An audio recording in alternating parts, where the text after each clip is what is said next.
It's a very complicated bureaucratic structure that has been put forward, and there's been a certain amount of confusion. So this is what we know, just to be clear.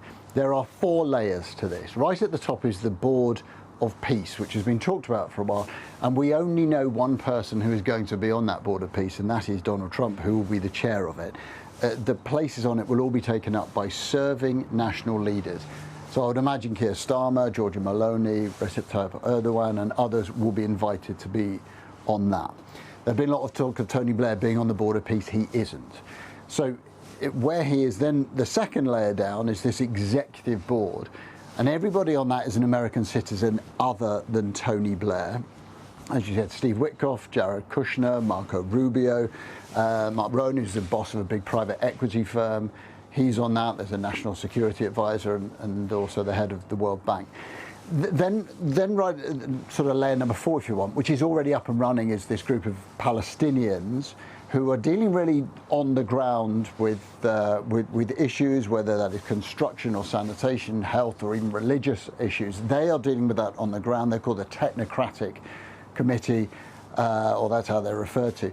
And then there's another one which is between those two, between the kind of number 2, this executive board, and what's happening on the ground. And that's confusingly also called an executive committee, and also has on it Tony Blair, Marco Rubio, Witkoff, Kushner, but has also people from this region, including the Egyptian intelligence chief.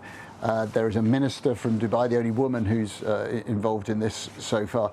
So, look, it's a lot of people. There's a lot of power clearly invested in the United States at the top. Now, let me just add a bit more to it. Now you've got a guy called Nikola Mladenov, who's a Bulgarian diplomat, who is going to be the high representative, again dealing on the ground, linking up the Gazans with these executive board. And now we also know that General Jasper Jeffords, an American, of course, will be head of the stabilization force, but we don't know what troops are going to be in that. We don't really know what their mandate is going to be operating on the ground in Gaza. So, as so often, we've got a kind of temptingly significant amount of information, but we don't have all the answers. Now, there's been a lot of heat around Tony Blair, around this question of his reputation.